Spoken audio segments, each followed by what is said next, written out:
ನೋಡಿ ಸ್ನೇಹಿತರೆ, ಎಲ್ಲರೂ ಸೀಟಿನ ಮೇಲೆ ಬಲ್ಟ ಕಟ್ತಾರೆ.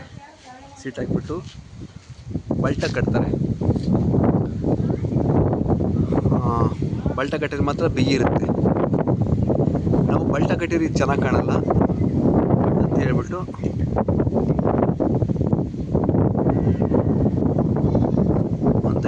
ಈ ಸೀಟ್ ಮೇಲೆ ಬಲ್ಟ ಕಟ್ಟೋದು ಬೇಡ, ಆದರೆ ಬಿಗಿ ಇರಬೇಕಿತ್ತು ಅನ್ನೋ ಒಂದು ಕಾರಣಕ್ಕೋಸ್ಕರ ನಾವು ಈ ಥರ ಉಕ್ಕು ಮಾಡಿದ್ದೀವಿ. ನೋಡಿ, ಆ ಪೈಪಿಗೆ ಲಾಕ್ ನೋಡಿ, ಇಲ್ಲಿ ಒಳಗಡೆ ಹೋಗಿದೆ, ಗೋಡೆ ಒಳಗಡೆ ನೋಡಿದ್ರಾ? ಈ ಥರ ಎರಡು ಕಡೆ ಲಾಕ್ ಮಾಡಿದ್ದೀವಿ. ಇದ್ರ ಮೇಲೆ ಪ್ಲಾಸ್ಟಿಕ್ ಮಾಡಿದರೆ ಕಾಣಲ್ಲ, ಅದು ಚೆನ್ನಾಗಿರುತ್ತಾ? ಇದು ಗ್ರೌಂಡಿಂಗು ತಂತಿ, ಇದು ಗ್ರೌಂಡಿಂಗ್ ವೈರು ನಾವು ಡ್ರಿಪ್ ವೈರಲ್ಲಿ ಹಾಕಿದ್ದೀವಿ. ಡ್ರಿಪ್ ಪೈಪ್ ಬರುತ್ತಲ್ವ, ಇದು ಡ್ರಿಪ್ ಪೈಪ್. ಇದು ಇಲ್ಲಿ ಬಿಡ್ತೀವಿ, ಕಾಣ್ಬೋದು ನೋಡಿ.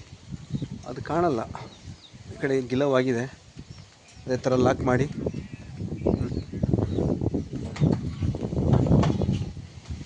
ಕಂಪ್ಲೀಟ್ ಕ್ಲಾಸ್ ಆಗಿದೆ. ಸೇಮ್ ಆ ಕಡೆ ಹೆಂಗೆ ಲಾಕ್ ಆಗಿದೆ, ಈ ಕಡೆ ಹಂಗೆ ಲಾಕ್ ಆಗಿದೆ, ಆದರೆ ಕಾಣಲ್ಲ ಅದು ಪ್ಲಾಸ್ಟಿಂಗ್ ಆದಮೇಲೆ. ಇಲ್ಲೇನು ಉಳಿತಾಯ ಆಯಿತು? ಬಲ್ಟ ಕಟ್ಟೋದು ಉಳಿತು. ಬಲ್ಟ ಕಟ್ಟಲೇಬೇಕಾಗಿತ್ತು, ಅದು ಕಮ್ಮಿ ಆಯಿತು.